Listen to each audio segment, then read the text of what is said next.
So here's how I would write this out. I would state that the estimate made from the average rate of change, I probably wouldn't abbreviate that, but I'll just start by saying again that the average rate of change is greater than the number of cars predicted from the model of L. And then because, and this is where I'll get my reasoning, because the graph of L, I did not write that in. Let me include that there.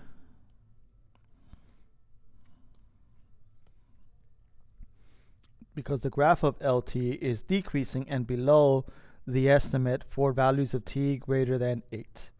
So that's how I would write and explain why the estimate will have a greater number of cars predicted. That number of cars predicted would be greater by rather than using the value of L of t, again, by the model. Now the last part, for part C here, the model L is an approximation model to make predictions about the number of cars in the parking lot. If the predicted number of cars in the parking lot is at least 0. Based on this information, what is the largest value of t for which this model is appropriate? And let's give a reason for it. Well, let's look at the graph of this model of L, which we have again here as the regression. So let me delete all this stuff. We don't need any of this stuff anymore. I don't need this anymore. So here we have our regression. I deleted all the stuff that we didn't need. And again, we have their equation right there. I don't need to copy it. It's already there for us to graph. And let's look at this. Let me zoom out and let me zoom in. So what would be a reasonable number right here? Well, obviously, the reasonable number right here would extend at 0, because at 0, there's exactly 4 cars in the parking lot. And if I zoom out horizontally, the largest value of t, which is the x-axis here, would be the point when we end up touching the x-axis value right there at this number of 10.2. So the largest value of t would have to be 10, because after that number of hours, the number of cars according to this model is going to be a negative number of cars. So right here at 10.82 or at 11, we have a negative number of cars, which doesn't make sense, okay? So the largest possible value for t would be that value of 10.287, because that's going to determine again how many cars are in the parking lot, which is going to be 0 cars.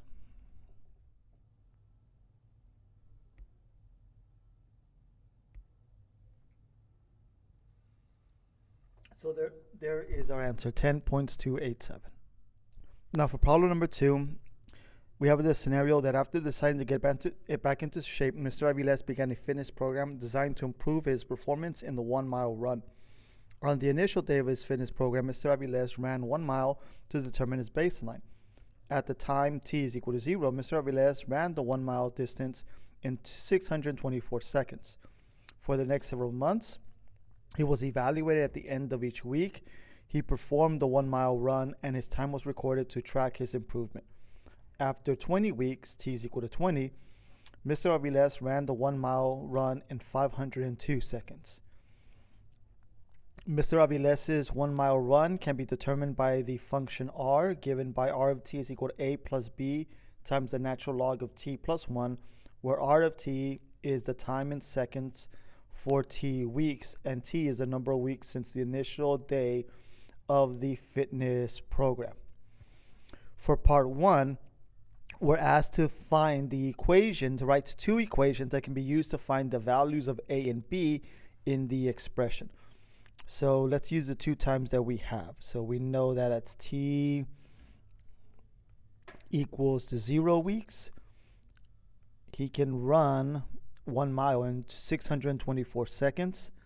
And at t equals 20 weeks, he can run the 1 mile in 502 seconds. So using those data points and plugging into our equation, we're going to replace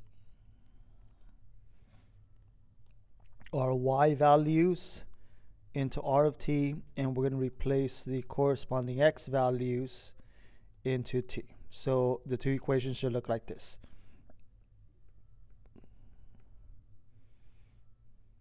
So our two equations should look like this. 624 is equal to a plus b times the natural log of 0 plus 1. And the second equation, when t is equal to 20, the equation should be 502 equals a plus b times the natural log of 20 plus 1.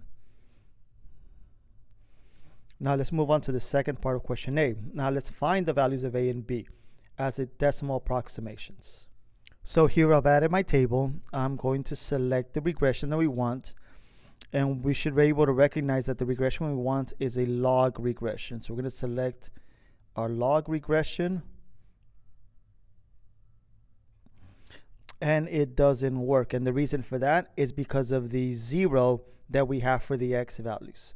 So let's go back to our problem here and recall that for logs ln of x, the value of x has to be greater than 0.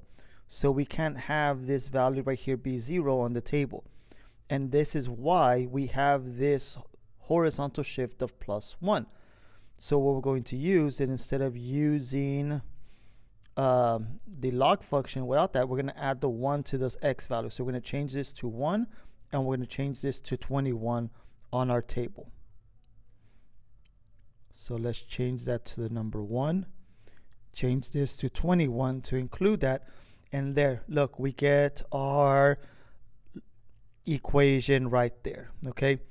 If I click on the 3 dots over here to the right of the word log regression, I can export and as a custom regression, so I could customize this, and that way I can write this and use that equation right there. So I could see what the value of a is, what the value of b is, and I can customize this. And if I want to put the, let me zoom out, put the +1 so it looks more like it, and put the 0 back onto this and back to 20, I get the exact same values as before. Okay, so you see that I end up with the exact same values. Without that, I need to use the number 20 and 21, and I have my equation right there. Let's export this, and there is my value of a. Again, the value of a is this number 624, as you see in the equation up here. And right here, that value of a, which is again from this part right there. And the value of b is -40.07. So those are our two solutions. So there's your answer for parts 2. Let's move on now to part question B. And we'll do the first part to question B, which is using the data to find the average rate of change in the amount of time it takes Mr. Aviles to run 1 mile in seconds per week from t is equal to 0 to t equal to 20 weeks. Express your answer as a decimal approximation and show the computation that leads to your work. So the work that you should be showing on your AP test is, well, first of all, we know that the input values that they give us at 0, Mr. Aviles can run the mile 624 seconds, and at week 20, it takes him 502 seconds to run that. So the work that we should be showing is this.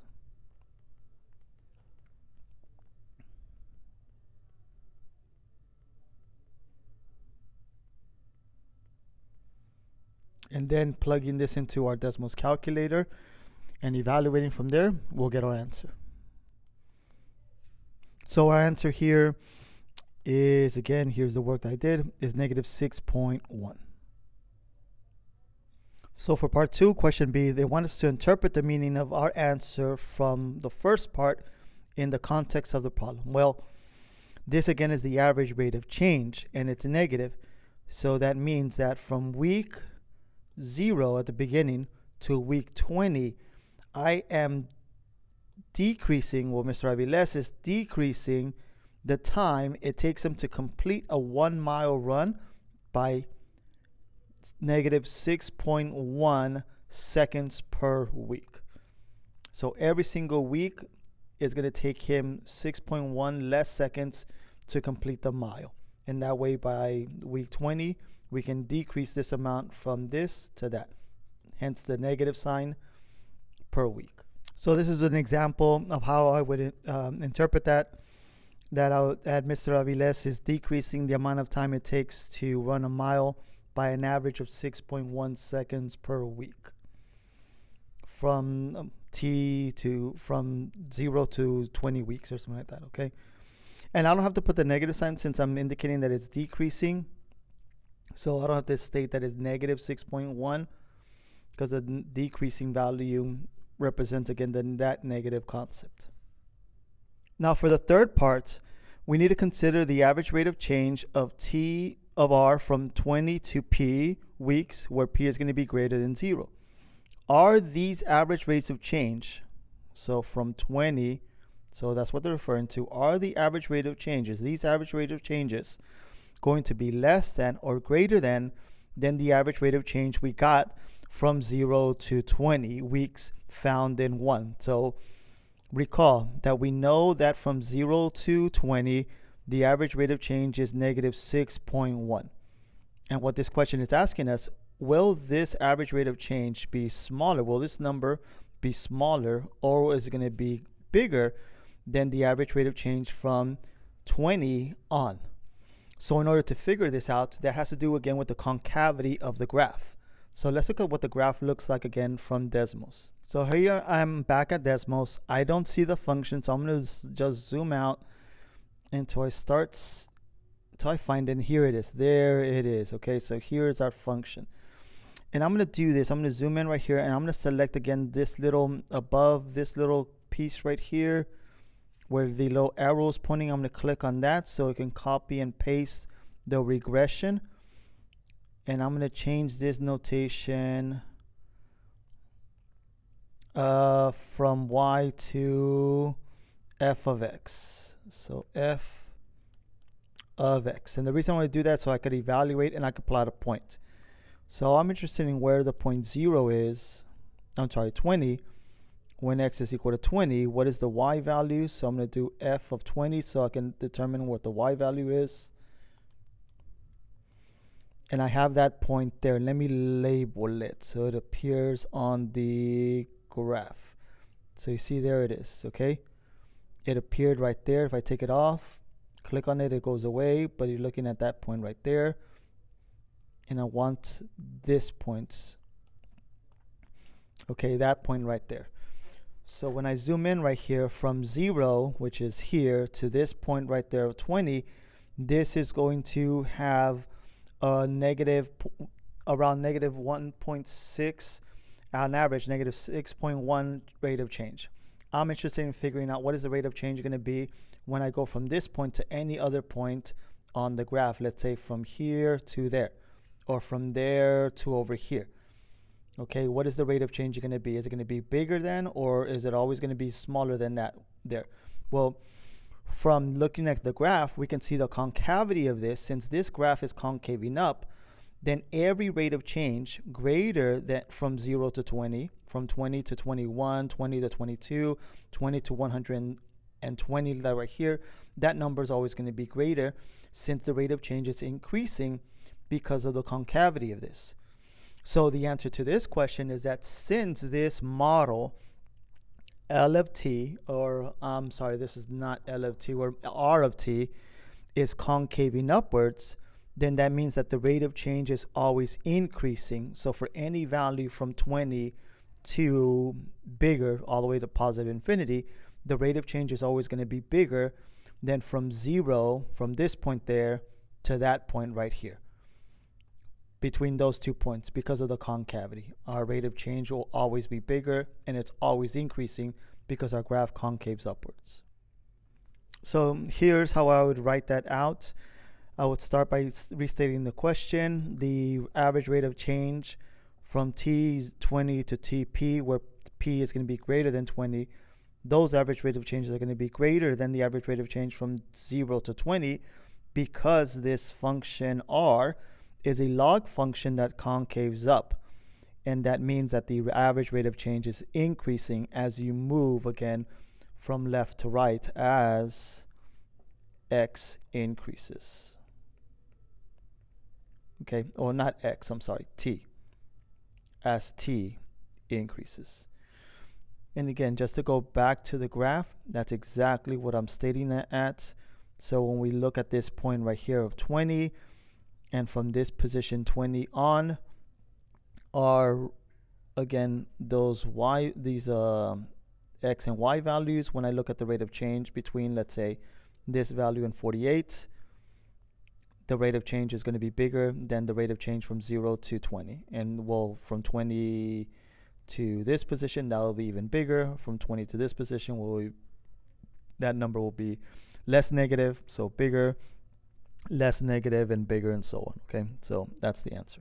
And now for part C. This is part C. Mr. Aviles plans to continue with the fitness program into the 1 mile run reaches 450 seconds. So what is the domain of the model of R? So we want to write this again as an inequality. So our model will start at 0 is going to be less than or equal to t, and we have to figure out what the maximum value is. So it's kind of similar to the previous question on determining what the max value would be right here. Same thing is going on right here. They were just asking us for the domain, so we're going to write it in interval notation. We're going to write it inequality notation. We could also write it in interval notation from 0 to whatever that value of t, the maximum value of t is. Well, to find it, we're going to rely on our graph and look at decimals. So let's do that. Okay, I deleted all the other stuff. I don't need any of the other stuff. So I just want to figure out, where is this graph right here? Where is this regression graph going to have a y value that's going to equal, again, to a total of 450 seconds. So here's 450. So Mr. Aviles will feel successful when we end up reaching again to this point there, where the x value is 76.875, so 876. So there's our answer. We would have to wait till that time there. So this one doesn't require, again, a lot. You could write it again like this, or as an interval. I'm asking for the homework to write it as an inequality, all right? So make sure that you put equal signs underneath the inequality symbols so you can have the close bracket interval notation. And the maximum value would be that at this time, Mr. Aviles would be able to run the 1 mile in 450 seconds. So that's when he would continue practicing, and that's when he would stop. So after 75 weeks, he doesn't have to practice anymore or continue with the fitness program. He's reached again his ideal time. So there it is. Now, number 3, moving on to the next question. We have the scenario here that a team of scientists began studying the population of white-tailed deer in a large wooded area from 2005 to starting at 2005. In 2007, where t is equal to 2, there were 31 white-tailed deer in the wooded area, and in 2020, t is equal to 15, there were a total of 135 white-tailed deer. Now, the number of white-tailed deer in the wooded area can be modeled by the function d for deer in terms of time. So d of t is equal to a times b to the t power, where d of t is the number of white-tailed deer during year t, and t is the number of years since 2005. So the first part here is to determine the equation, to write two equations that will determine the values of a and b. So the first equation would be where t is equal to 2, there were 31 deers. And that would be a times b to the second power. And the second equation, when t is equal to 15, there's a total of 136 deers, and that would be a times b to the 15th power. So there's your solution to part 1 for question A. Now for the second part of question A, we need to find the values of a and b using, again, well, we can use these equations, or we can make it easier ourselves, use decimals and a regression to figure this out. So here I already inputted the data. I'm going to click on my little icon over here on the top left hand corner, and I'm going to select the appropriate regression. The regression we want is the format of a times b, so that is an exponential regression. Okay, so here the value of a is 24.692. or 693, and the value of b is 1.120. If we export that, it gives us to those values, and we can play again with the equation we want to. So here we have again our values: 24 point, like I said, 693 and 1.120. So again, the answers to parts 2 of question A are the following. A is 24.693 and B is 1.120. Now let's move to part B. So for question B, part 1 of question B is to use the given data to find the average rate of change in the number of white-tailed deer in deer per year from t equals 2 to t equals 15 years. Express your answer as a decimal approximation, and we want to show the work that leads to our answer. So we'll start by showing the work that y2 minus y1 over x2 minus x1 is the formula for the average rate of change. So right here, recall that we have that at 2 there was a total of 31 deer, and at year 15 there was a total of 136 deer. So 136 minus 31 divided by 15 minus 2. So let's plug this into decimals and see what value we get. So here I wrote my expression, or my expression in decimals, and let me zoom in, and we end up again with this value of 8.0769. So 8.077 is our answer. So there, I wrote it down here, and let's move on to the second part of question B. Now we want to use the average rate of change found in 1 to estimate the number of white-tailed deer in the wooded area for t equals 19 years, okay? So the formula we're going to use again is that y, I'm going to call it e this time, e for estimate, e of t. Well, let me do it in terms of x first, and then I'll change it back to t. And remember, is that m times x minus x1 is equal to, plus y1 is our formula, okay? I'm just replacing the e instead of y equals. I'm using the e for function notation. So our m is the number we got from the previous part. Our x is unknown. Our x1 will be this number here, 2, and our y1 would be the number of deer on year 2. So we have right now 31 deer. And the average rate of change being positive means that we are increasing, starting at 31 deers on t is equal to 2. We're going to increase this number of 31 deers by 8.07 deers every single year after 2, okay, after year 2. So this is the estimate of determining how many deers we have using, again, this estimate instead of the model that we found out from part A. So let's use this estimate to figure out how many deers there are going to be after t is equal to 19 years, so year 19. So we're going to evaluate e of 19. So that would be 8.077. Let me zoom in here. Oh, you know what? Let me move this out of the way.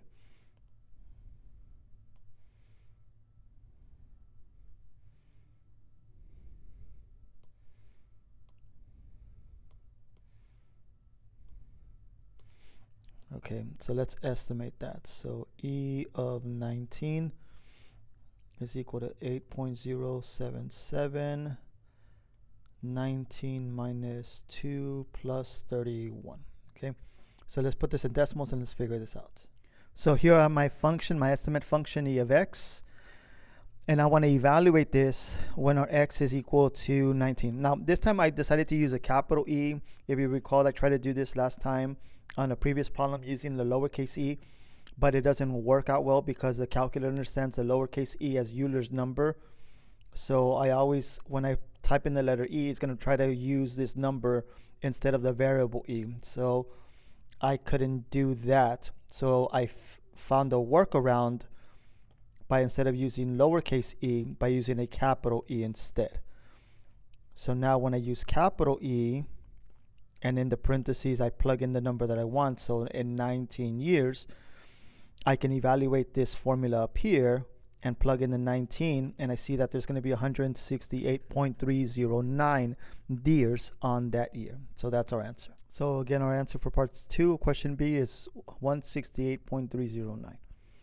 Now for part 3, we need to consider the values that result from using the average rate of change found in 1.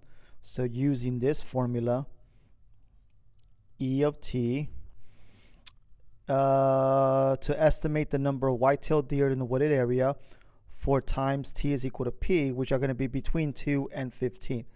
And the estimated are these estimates going to be less than or greater than the number of white-tailed deer predicted by the model D of t?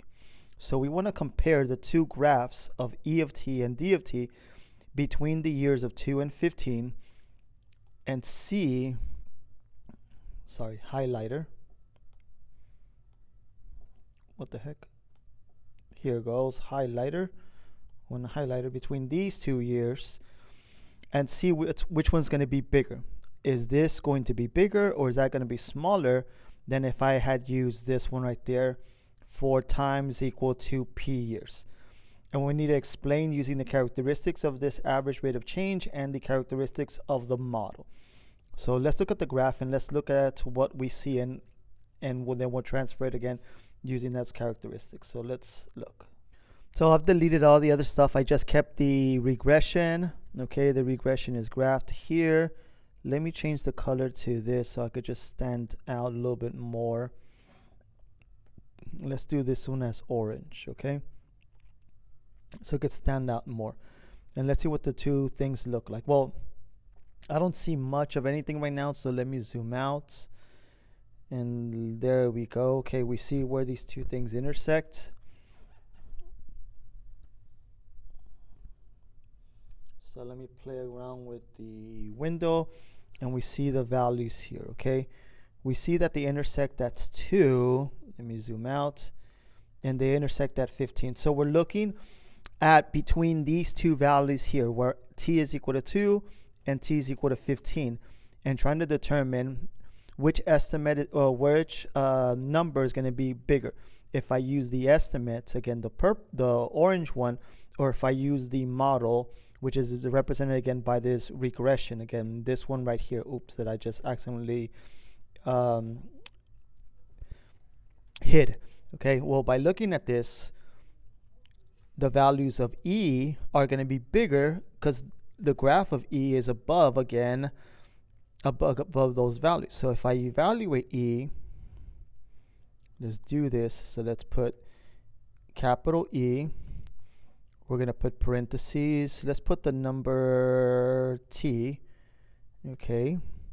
And let's graph the regression. Oh, but I need a formula for the regression. So let me copy it and delete this. And we're going to call this capital D of X.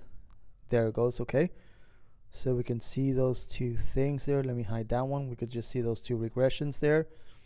We're going to evaluate E and D for values of X, or T for values of T.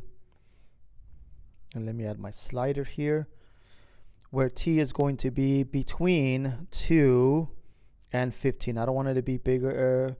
I need it to be bigger than 2, but smaller than 15. So let's just look at a couple of examples. At 4, the E is bigger than the estimate using the model D. So 47, as you see right here, 47 is bigger than 38. When I make the time equal to 5.5, 59 is bigger than 46. I look at the time of t equals to 7.8, 77 is bigger than 59. And the reason that this is happening is that when we actually look at the graph of the estimate of this straight line, again, of this secant line, is greater than the model that we got by using the regression. So this is the reason why those numbers are always going to be bigger. So our answer is going to be is that the estimate is going to be greater than the model on the interval from 2 to 15, because the estimate is above, the graph of the estimate is above the model in that interval. So this is a sample way of answering that. So the number of deers predicted by E of t by using the estimate E of t will be greater than the number predicted by the model D of t, because the graph of this model D of t concaves up, and as a result, because it concaves up, the average rate of change will be increasing.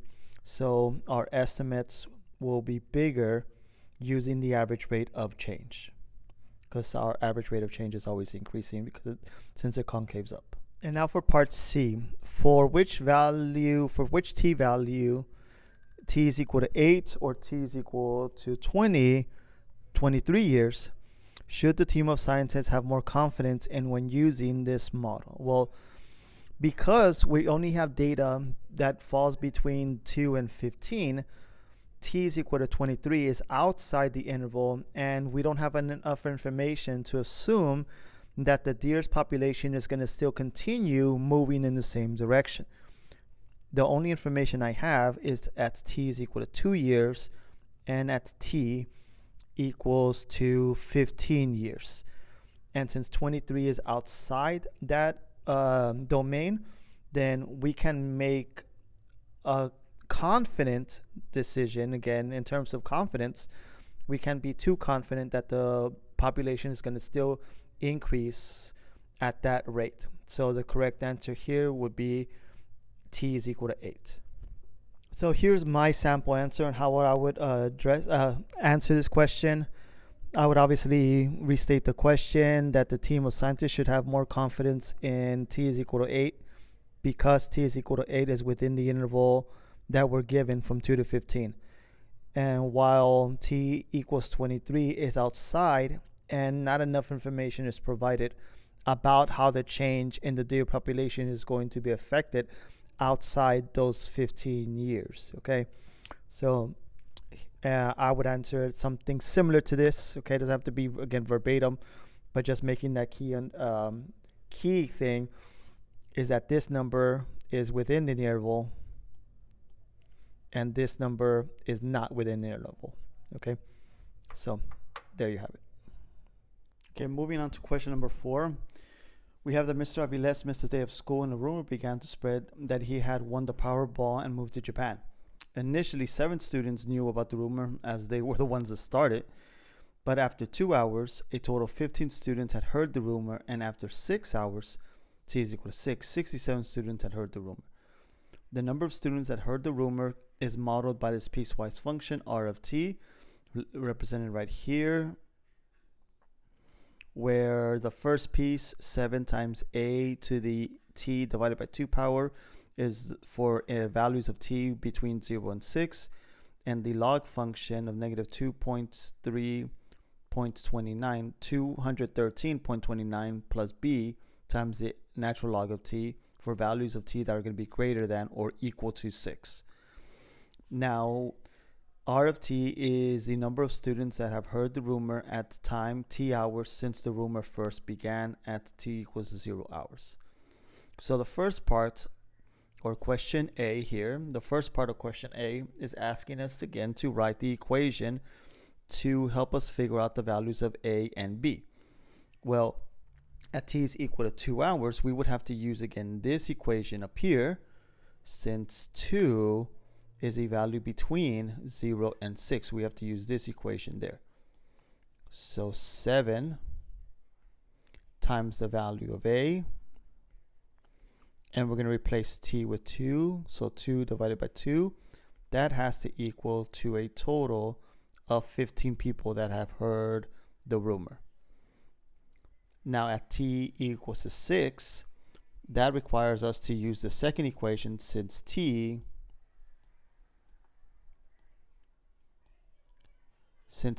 is going to be greater than or specifically equal to 6, we would have to use this equation here.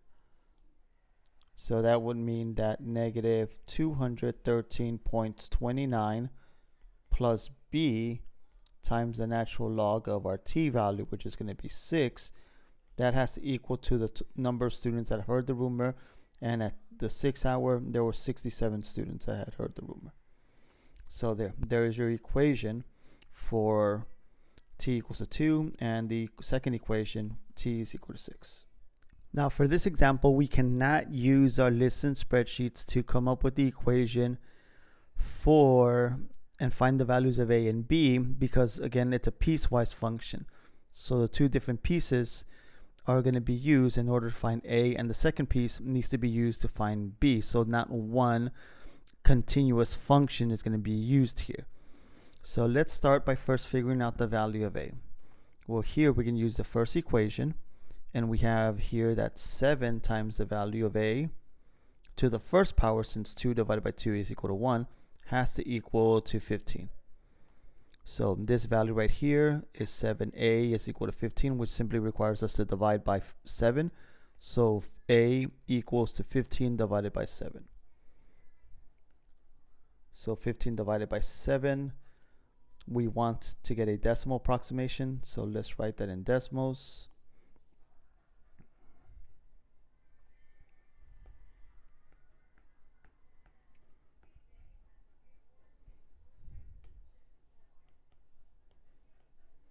That's going to be the decimal 2.143. So that's our answer for A. Now to solve the second equation, or to solve the value of B, we need to use the second piece, again the second equation, this one right here. So we can start by adding this number to both sides. Since it's negative, we can add it to both sides, and then divide by the natural log of 6, and we get our answer. So let me erase this, and let's show the work again to get this answer. So we have negative 213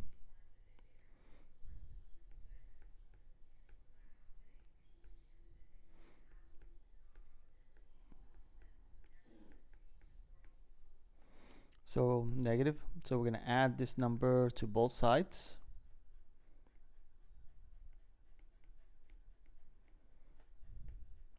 and b times the natural log of 6 equals to the following. So that's going to end up equaling to 280.29. We're now going to divide both sides by the natural log of 6. Our natural log of 6, this reduces, and there's our answer. So this 280.29 divided by the natural log of 6, that's going to end up equaling to a total of 156.433.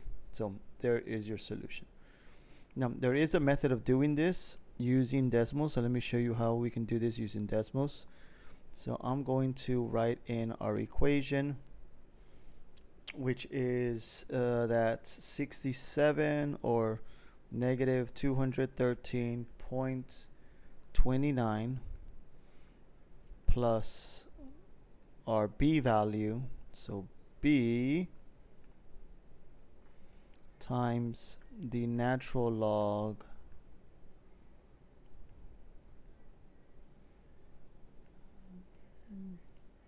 there it is, natural log of 6 has to equal to, again, 67. But when I do this, nothing happens because of that equal sign. So what I'm going to do is I'm going to replace this equal sign with this tilde symbol, which on your keyboard is not going to be down here where I'm clicking. It's going to be located on the top left hand corner next to the number 1.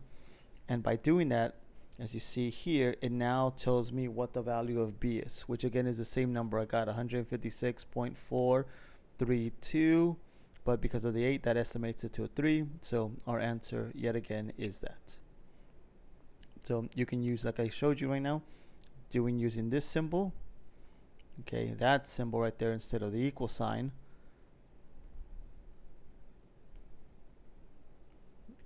gives us again a way of solving our equation using decimals. So there's your solution.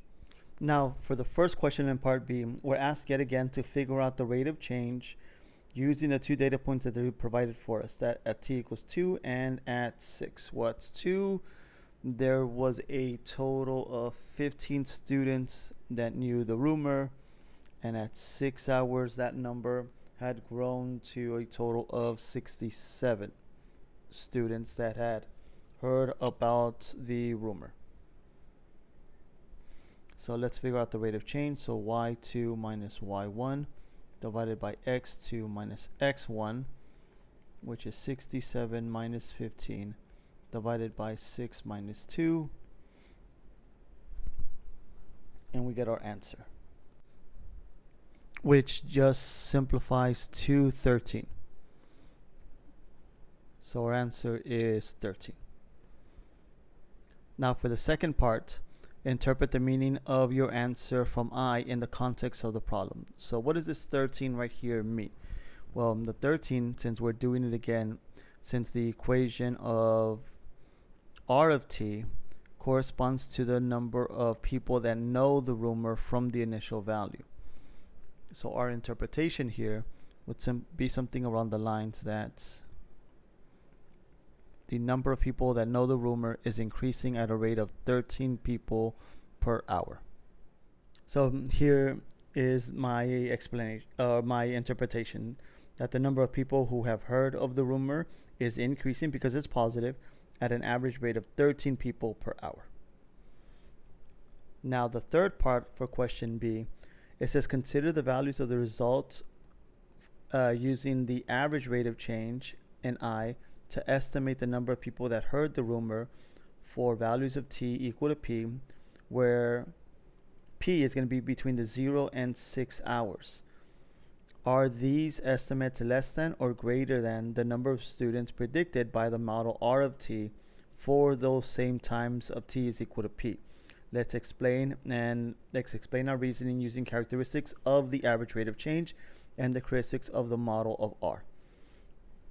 Okay, so let's look at this. Now, because this is a piecewise function and we're looking for time p that has to be between 0 and 6, then that's going to use the top piece of this piecewise function. So we're focusing only on this piece right here that I'm highlighting in yellow. So let's see what that piece of the graph, and only that piece of the graph, looks like. So I already have it labeled. R of x is equal to 7 times our value of a, which again we got from part 2 in question A, is 2.143 raised to the x divided by 2 power. So the graph looks like this. So since the graph is increasing and concaving up, then what that means is that the average rate of change, let's go back over here, is increasing. So are these estimates going to be less than or greater than the number of students predicted by the model? Well, they're going to be less than, since it's concaving up, okay? I'm sorry, greater than. It's going to be greater than because it's concaving upwards and it's increasing, so the rate of change is increasing as a result. So I would state the answer like this again.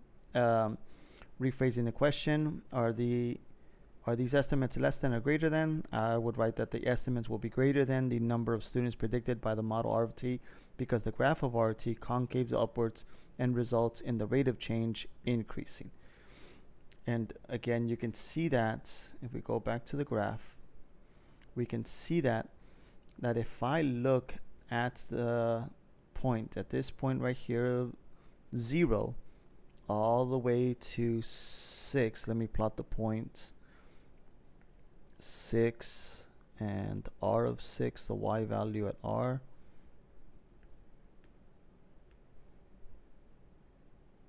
When x is equal to 6.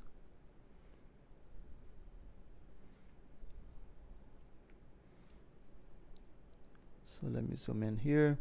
So I have that point there.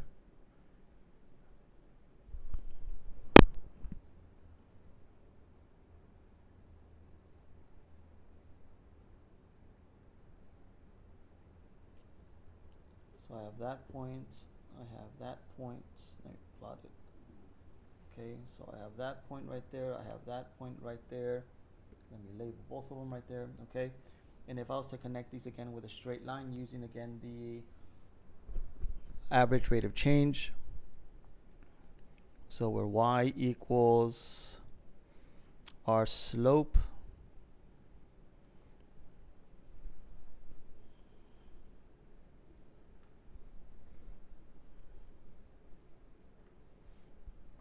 So again, like I said, using our slope of 13 times x minus, we'll use 0, which a total of 7 students again knew that value. To that point right there, okay, we'll see again that that value again is going to be less than when we look at that rate of change from that point to that point. So our answer is going to be our estimates are going to be greater than this curve here because of that reason. If we could just simply identify, because we're concaving upwards, then anytime we connect the point from here, 0.6 to this point up here right there, that line that connects them is always going to be above. So, and that has to do again with the concavity of this thing. Since this concaves up, then our answer will always be, our estimate will always be greater than the actual model itself. Now for question number 5, we have the situation that overnight a large snowfall passes through Plugtown. Snow began falling at 12 a.m. t is equal to 0 and continued to fall until 6 a.m. t is equal to 6. Once the snow stopped falling, Mr. Passwater began shoveling the snow off his driveway at 9 a.m. t is equal to 9. Only 25 cubic feet of snow remain on Mr. Passwater's driveway.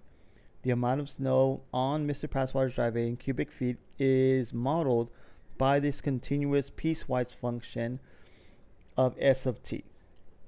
So again, we have two pieces to this function. The top piece only exists for values that are going to be between 0 and 6, very similar to the last one.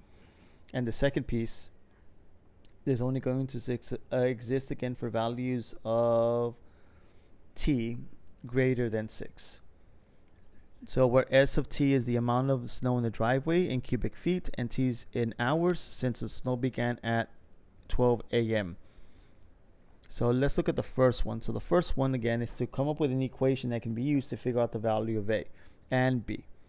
So here we need two equations, and the equation of a and b are in the second piece of the equation, so we have to use values that are going to be greater than 6, greater than or equal to 6. So let's start with t is equal to 6. At t is equal to 6, that means that the equation a times b raised to the 6th power, that is going to have a total of 420 cubic feet of snow. Now you're wondering, how in the world did I get that number? Well, because the amount of snow that's falling on the driveway is represented by two pieces. Okay, this piece right here, when it started to fall until it stopped, and then this piece right here when Mr. Passwater started removing it from his driveway. So at 7 multiplied with t, meaning that the snowfall is falling at 70 cubic feet per hour after 6 hours, that means that there has to be a total of 420 cubic feet of snow. So that's what we know, that at a times b, that has to equal to 420. And now at t equals to 9, well, we would have to use the second piece yet again, and a times b to the 9th power, that's going to have only 25 cubic feet of snow in the driveway. So we're going to set that equal to 25. Now for parts 2, again, we need to figure out the values of a and b as decimal approximations. I don't have to use the two different pieces since the equation a and b to the t power is all in the second equation, and the second piece right there. So I can use a regression to figure out the values of a and b at 6, using 6 and of course 9. So let's go to our decimal calculator and let's put those values in there. So here I have already the table filled in. I'm going to click on again the regression.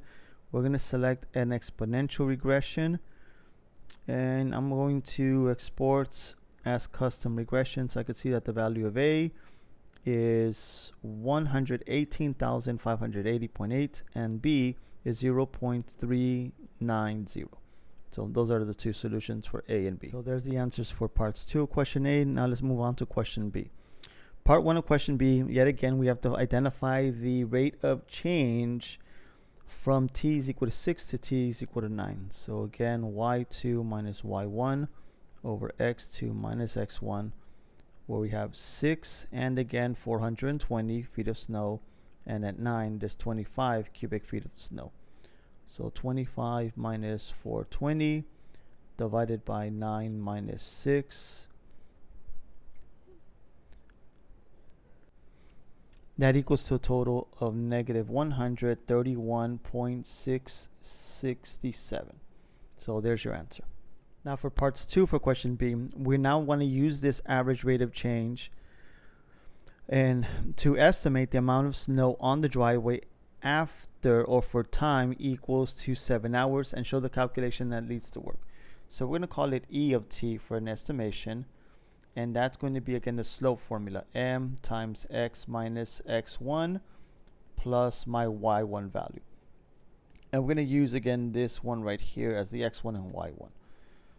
So the function E of t that's going to be used to estimate the amount of snow using the average rate of change will be negative 131.667 x minus my x1, which is going to be 6, plus the 420 cubic feet of snow that I have. So just so we can understand what this equation is doing, since my average rate of change is negative 131.6, that means that 131 cubic feet of snow is being removed from the driveway at a rate at that rate, okay, after 6 hours. And since there was 420 cubic feet of snow, I'm taking away this amount every hour after that 6 hour right there. So on the 7th hour, I'll take it away one time. The 8th hour, since 8 minus 6 is 2, I'll take it from here. I'll take this amount twice, and then so on and so on. So for the 7th hour, let's evaluate that. So let's write this in decimals and let's evaluate this function at 7. Okay, so here I've written the equation, the function for the estimate using the average rate of change. And I can do it manually put in the number 7, but I like to have it like this. And then I remember I have to use a capital E, because if I use a lowercase e, the decimal is going to understand that as Euler's number, which is again 2.71. So I want a capital E, and we're going to estimate this at 7. So after 7 hours, or 1 hour into plowing the snow out of the driveway, there's only 288.333 cubic feet of snow left on the driveway. So there's your answer. Now you're not going to write this. You're only going to write in the number on the homework. Only write in this number. I just wrote this again, so give you an example where you should write again on your AP test. Of course, you'll write this, and then this underneath it to show how you get that value, because you have to show again the calculation that leads to your work, to your answer, I'm sorry. So the next part in question B, part 3, we have to consider the average rate of change of S from t is equal to 9 to t is equal to p, where p is going to be greater than 9. That should not be a 7, that should be a 9. Okay, so this should be a 9. Are these rates of change less than or greater than the average rate of change from t is equal to 3 to t is equal to 9 days found in 1? That should actually be 6 to 3, because on part I, the first part of this part, we got the average rate of change from 6 to 9. So let's fix that. That should be 6 to 9. So in order to see this, well, we have to look at what the happening again on the graph. So let's go to decimals and analyze the graph. Okay, I had to manipulate the graph again to be able to see this portion of the graph. So we want to see again, I don't want to see this, I could hide that. And I want to see what's going on right here. Well, right now, again, the point that connects these 2 points, again, this blue line, that has an average rate of change of negative 131.667, okay? We want to know what's going to happen to the rate of change after this, when we start at this point right here at 9 and connect it to something further to the right of this. Well, since the entire graph is decreasing but concaving upwards, all right, that means that your average rate of change is increasing. So for any value, any average rate of change that we're getting for values of t from 9 greater than 9, beyond 9, okay, So if I use this point here, that point right here, and find any other point on the graph, so let's say connect the graph on the graph, I can't, okay.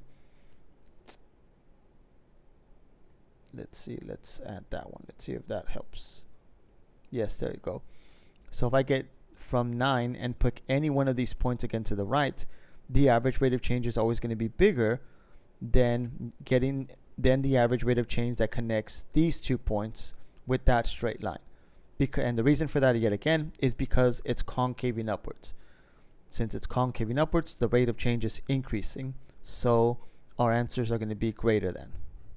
Now, this might seem lengthy, but again, I'm just simply copying again the question and restating it and as my answer. So I start by saying that the average rate of change of S from t equals 9 to t equals to p, where p is greater than 9. I'm just getting all the information again from here. Are these less than or greater than? I wrote that the answer is greater than. The average rate of change from t is equal to 9 to t is equal to 6 to t equals to 9, because the graph of the model of S of t concaves up, and thus the average rate of change increases. So there's my answer and my reasoning as well.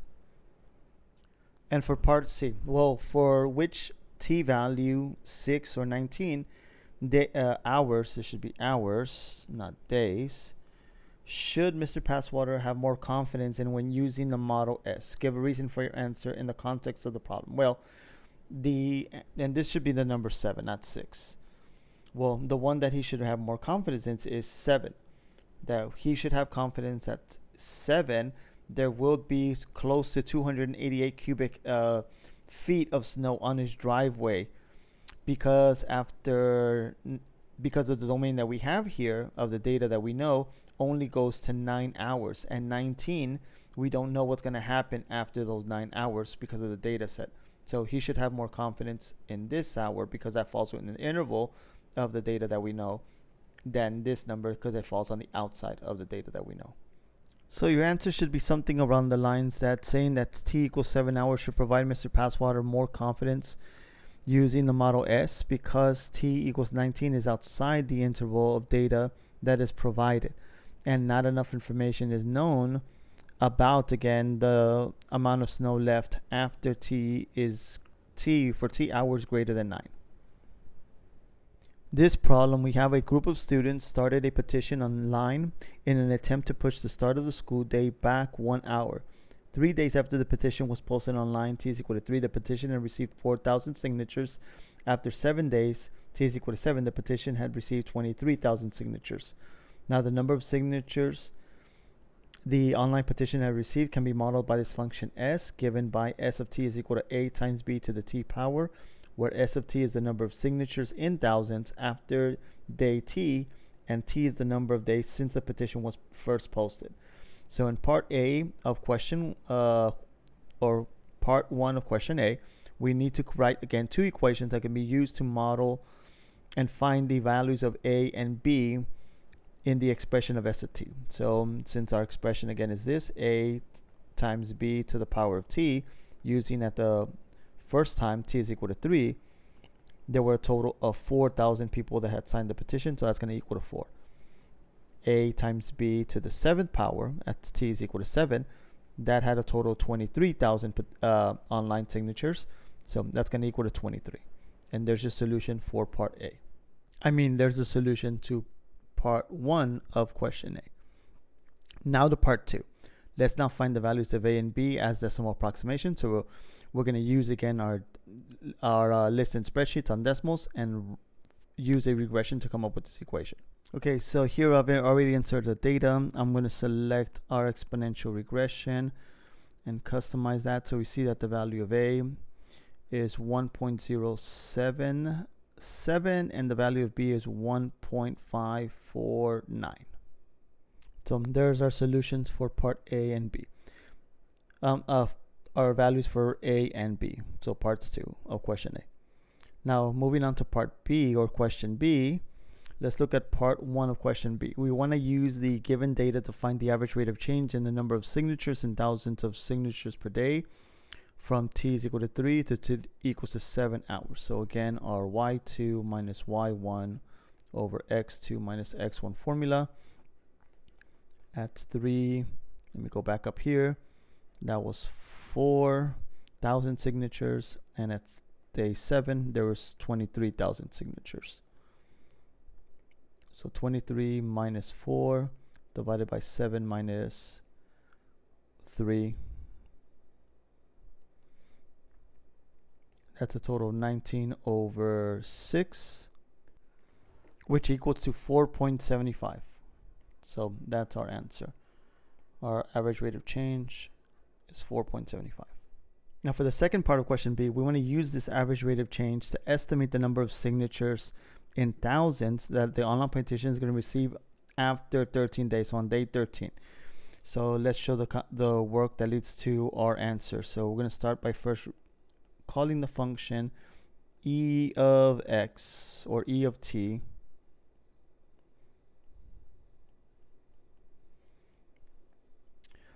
which is going to be the formula m times t minus t1 plus my output value. I guess I'll use x instead. X minus x1 plus my y1 value. So e of x is my 4.75, x minus my x1, which is 3, plus the 4,000 people that have already signed it. So first of all, just to recap what this means. So this equation right here is telling us that subtracting 3, okay, from this x value is going to multiply this 4.75 thousand and add it to the 4,000 people that have already signed, again, this online petition. So the number of people signing the petition is increasing by 4.75 thousand signatures per day. So we want to figure out how many people have signed it on day 13. I'm going to simply add this number a total of 10 more times, since on day 3 I know 4,000 people have already signed it. So let's do that in decimals. Okay, so here you have our function, our estimated function using the average rate of change. We're going to replace again the value of x with 13. So evaluate e of x with 13. We get the answer of 51.5. So after 13 days, 51.5 thousand people have signed the petition. So let's look at this one right here. Now let's consider the average rate of change of s from t is equal to 7 to t equals to p, where p is going to be greater than 7. Are these average rates of change less than or greater than the average rate of change that we got from part 1? Well, from part 1, we know that the average rate of change from 3 to 7 is 4.75. So are these average rate of change starting at 7 to some value greater than 7? Is that going to be greater than or less than this number up there? So let's look at the graph. So here we have both the graph of the model, which is again the curve. Let me hide this. So this right here is the model of S. And as we can see, the model of S again is concaving upwards. So the average rate of change that we get by connecting these 2 points here with this blue line right there, that is again an average rate of 4.75. But if I connect this point up here, this point right there, with another point that's going to be greater, like 7, let me pick a point. Let me hide this one. Let me grab a point. Come on, I can't grab a point. There we go. And I pick a point greater than that, so like up here, and I figure out the average rate of change. The average rate of change of this point with this point down here, let me plot it and make sure that it's labeled. Okay, with that point right there, with another point that's on the graph, let me zoom in.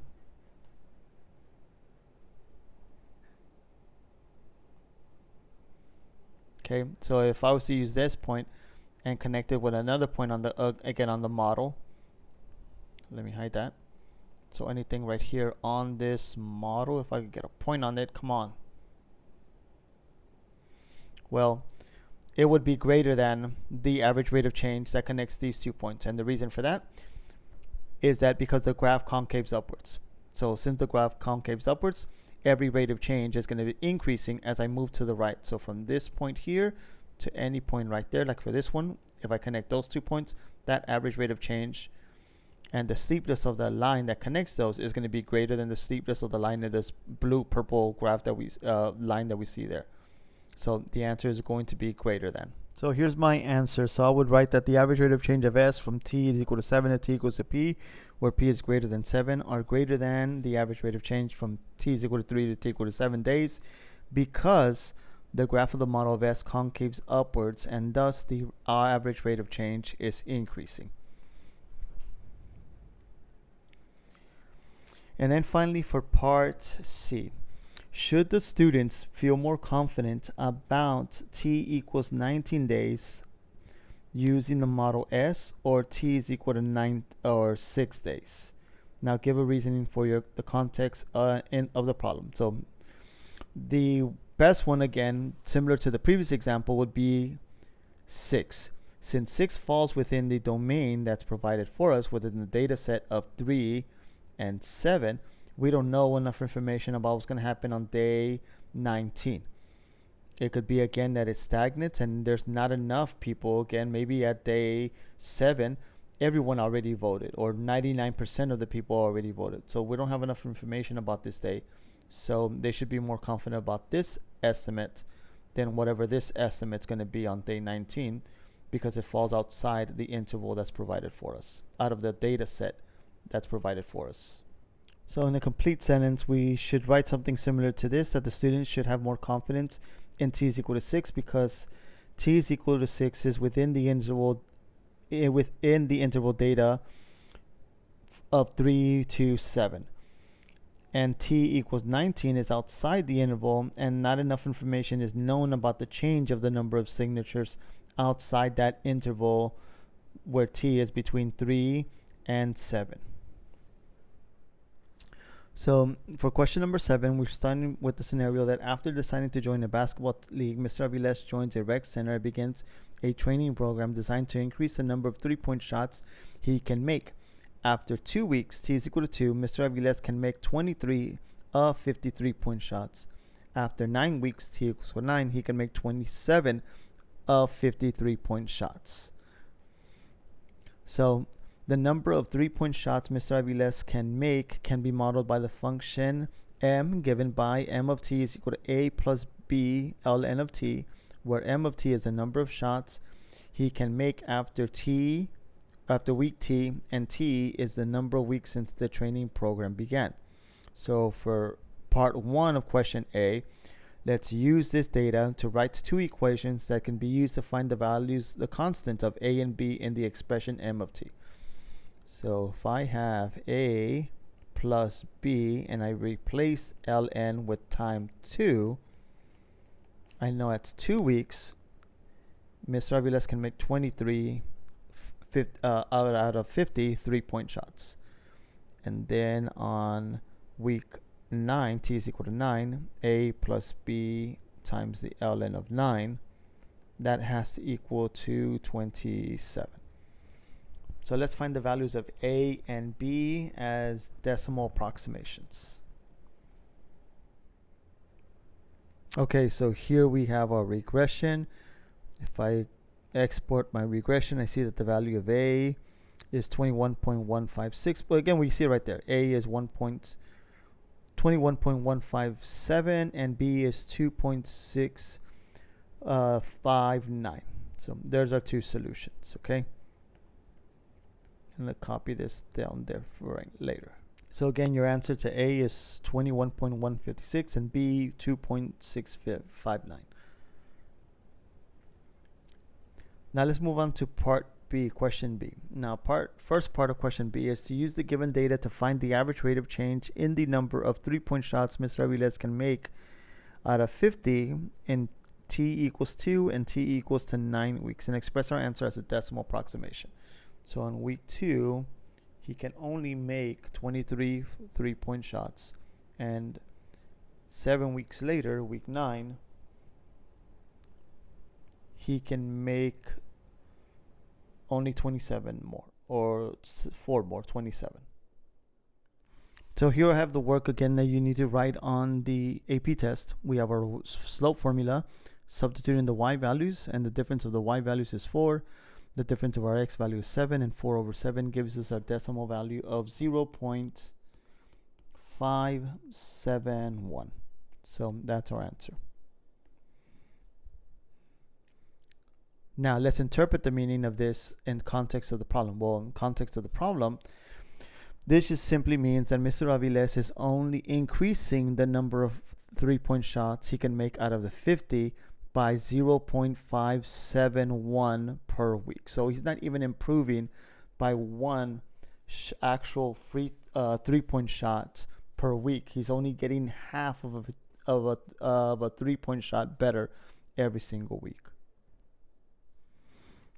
So the number of 3-point shots that Mr. Aviles makes is increasing at an average rate of 0.571 shots per week. And it's increasing because, again, it's positive. And now for part 3 of question B.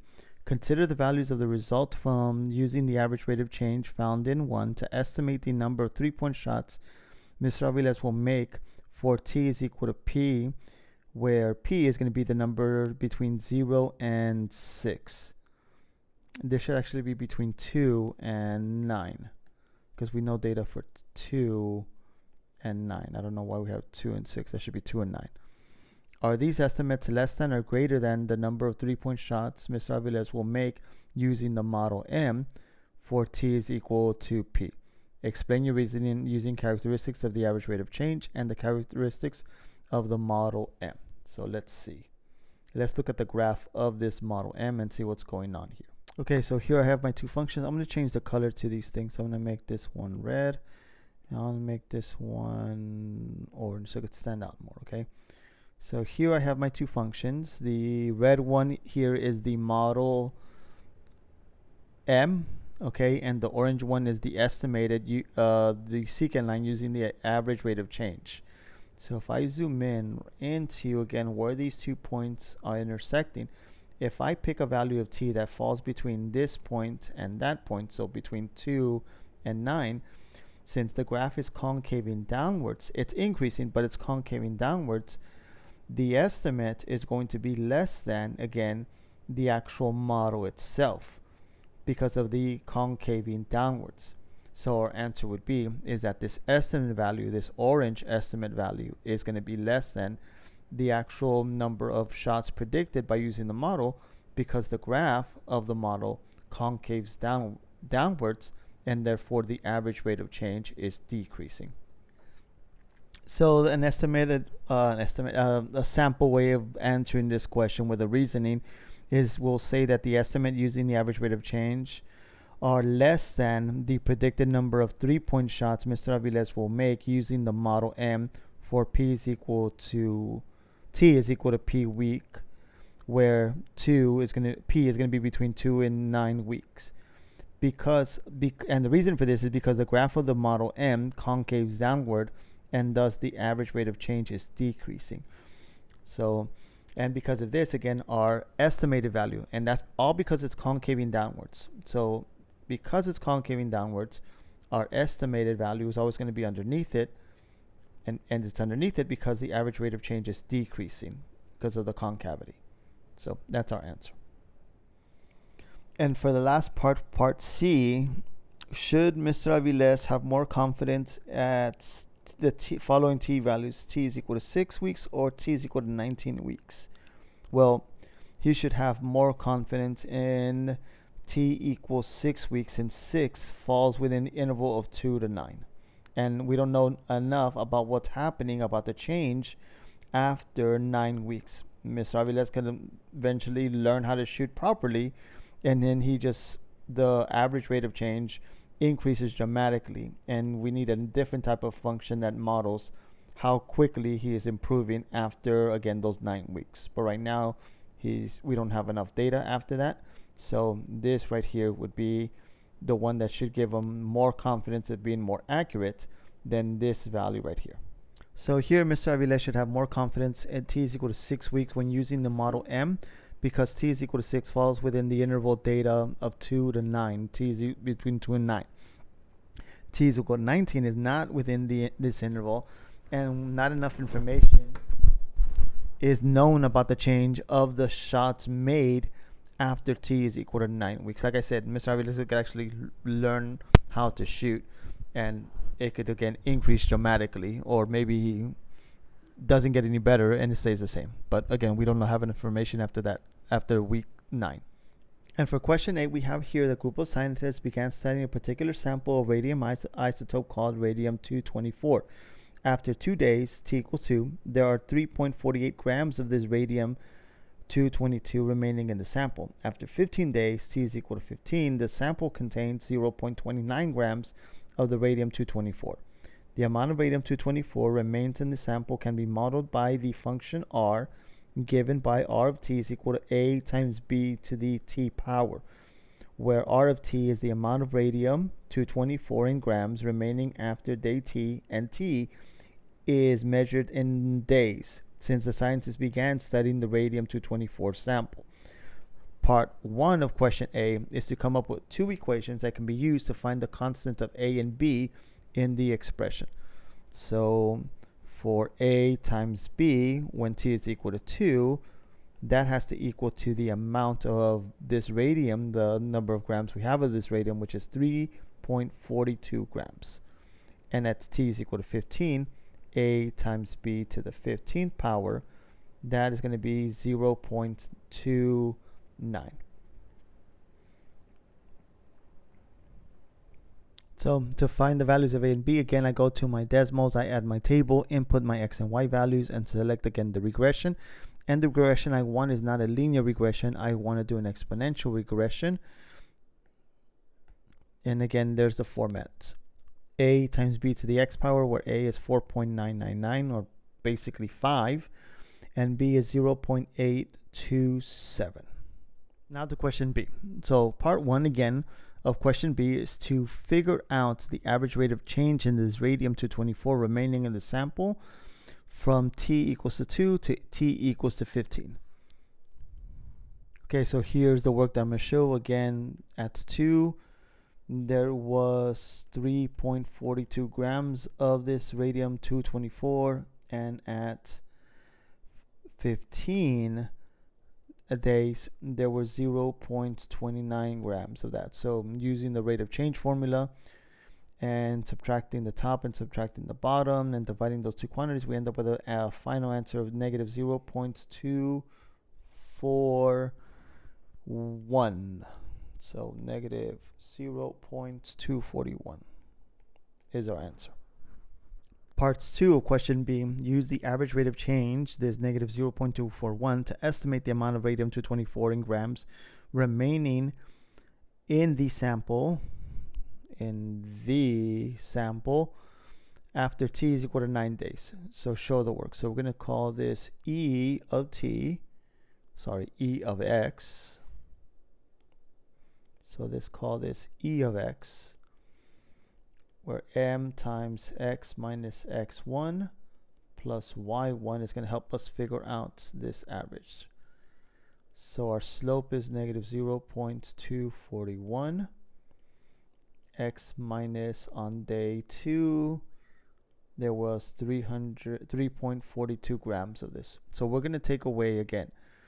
This means, just so we have an understanding of what this means that we are decreasing, because it's negative, the number of grams of this radium-224 in the sample is decreasing by 0.241 grams per day.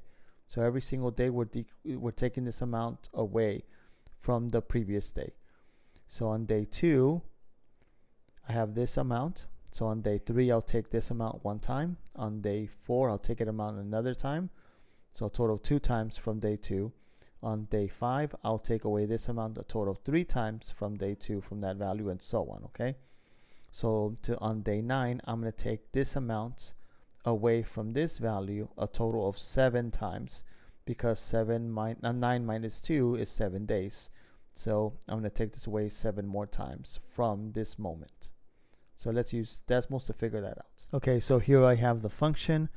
I'm now going to evaluate this function E at the xt value of 9, and it tells us we end up with 1.733. So there's our answer.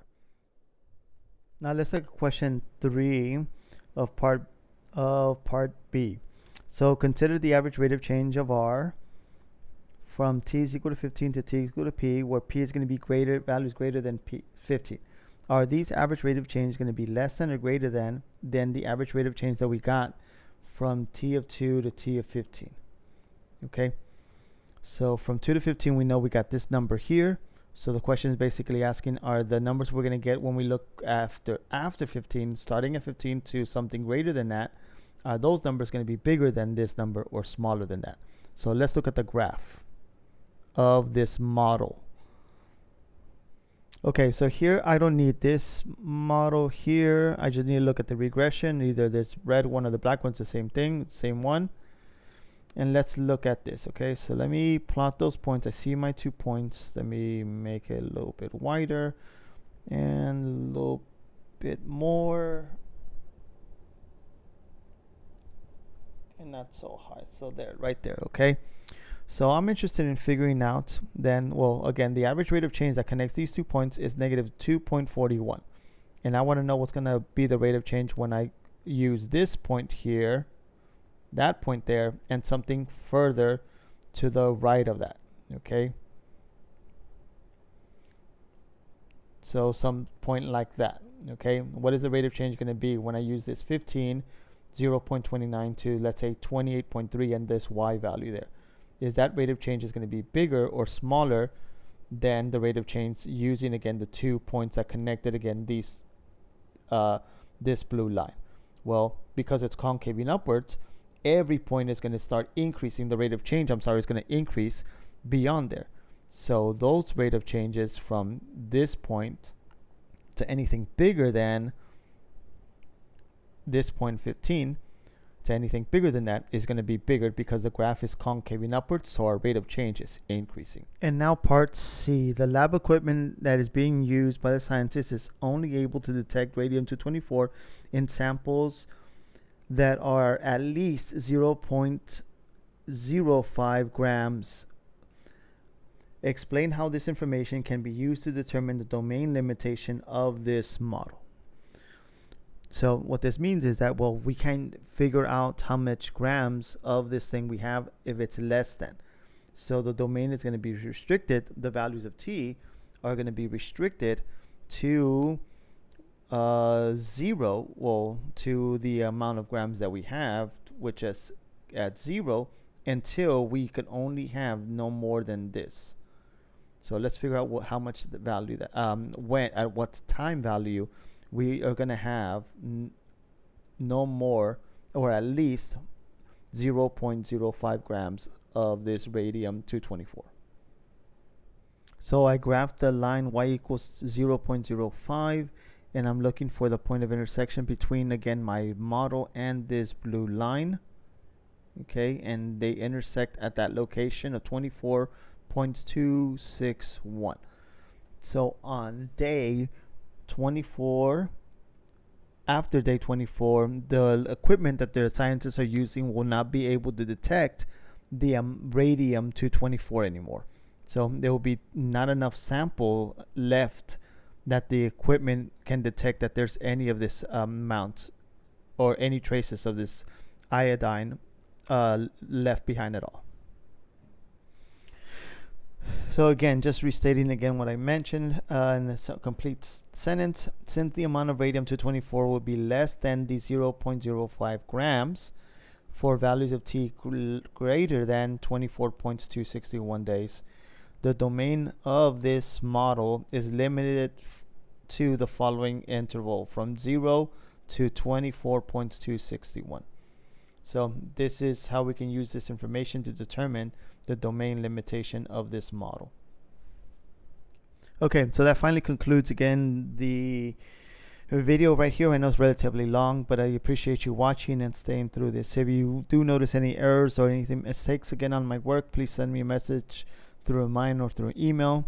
And like always, I appreciate you watching and I hope you have a great day. Goodbye.